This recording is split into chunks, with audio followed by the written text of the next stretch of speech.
Praise the lord. ఈ దినము దేవునికి వాగ్దానము నీకోసం. ఇర్మీయా గ్రంథము 31వ అధ్యాయము 13వ వచనం. విచారము కొట్టివేసి నేను వారికి ఆనందమును కలుగచేతును. దేవాదేవుడు తెలియజేస్తున్నమాట, వారి జీవితంలో, ప్రతి ఒక్కరి జీవితంలో విచారము దేవుడు కొట్టివేయాలని ఇష్టపడుతున్నాడు. విచారమును ఎందుకు దేవుడు కొట్టివేయాలను అంటున్నాడంటే, విచారం కలిగిన వ్యక్తి బలహీనమైపోతాడు, అధైర్యపడిపోతాడు, కృంగిపోతాడు, చేతకాని వ్యక్తిగా మారిపోతాడు. అందుకనే దేవుడు ప్రతి ఒక్కరి జీవితంలో విచారమును, వేదనను దేవుడు కొట్టివేయాలని ఇష్టపడుతున్నాడు. వాస్తవానికి నేను విచారంగా ఉన్నానని వ్యక్తి ఎప్పుడు అనుభవిస్తాడు, ఎప్పుడు భావిస్తాడంటే, తన జీవితంలో తన తోడు ఎవరు లేనప్పుడు, తన కష్టంలో, బాధలో ఎవరు తన పక్కన లేనేటప్పుడు, నేను ఒంటరివాణ్ణి కదా, నాకెవరు లేరు కదా అని నిస్సహాయ స్థితిలో వెళ్ళిపోతూ విచారానికి గురైపోతుంటాడు. ఈరోజు దేవుని ప్రజలారా, దేవుని బిడ్డలారా, దేవుడి వాక్యం సెలవిస్తుంది, దేవుడు నీ జీవితంలో విచారం కొట్టివేయాలనుకున్నాడు.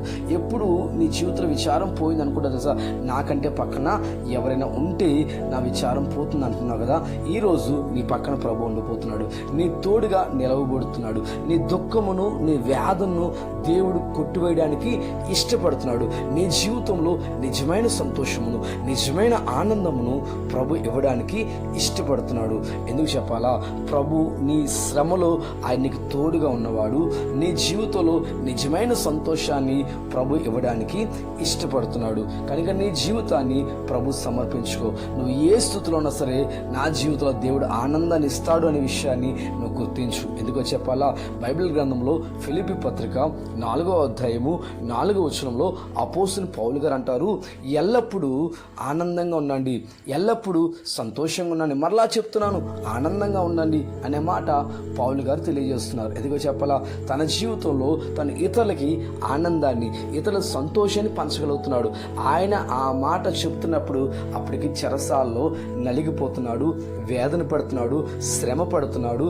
అయినప్పుడు తన ధైర్యం ఏంటంటే, నా శ్రమలో దేవుడు నా తోడుగున్నాడు, నా విచారము కొట్టివేసి నాకు ఆనందాన్ని ఇస్తాడని నమ్మకముతో పౌలు గారు ఆ మాట తెలియజేస్తున్నాడు. తెలియజేయడమే కాదు కానీ ఇతరులకు కూడా ధైర్యాన్ని పంచగలుగుతున్నాడు. ఈరోజు ఈ మాట వింటున్న నీతో ప్రభు మాట్లాడుతున్నమాట. ఏ విచారం చేత కృంగిపోతున్నావు, ఏ విచారం చేత బలహీనపడుతున్నావు, ఈరోజు ఆ విచారం దేవుడు కొట్టివేసి నీకు ఆనందం ఇవ్వడమే కాదు, నీ ద్వారా నీ కుటుంబానికి, నీ ద్వారా నీ తోటి వారికి, నీ ద్వారా అనేకులకి దేవుడు సంతోషాన్ని పంచాలని ఇష్టపడుతున్నాడు. కనుక నువ్వు ఏ విషయం కృంగిపోకుండా ధైర్యంగా ఉండాలని కోరుకుంటూ ఈ వాగ్దానము దేవుడు నీ జీవితం నెరవేర్చి నీ విచారం కొట్టివేసి ఆనందమును, సంతోషమును నీ కుటుంబంలో, నీ వ్యక్తిగత జీవితంలో, నీ వ్యాపారములో ప్రభు మెండుగా అనుగ్రహించాలని కోరుకుంటూ ఈ వాగ్దానము దేవుడు మన జీవితంలో నెరవేర్చునుగాక. ఆమేన్.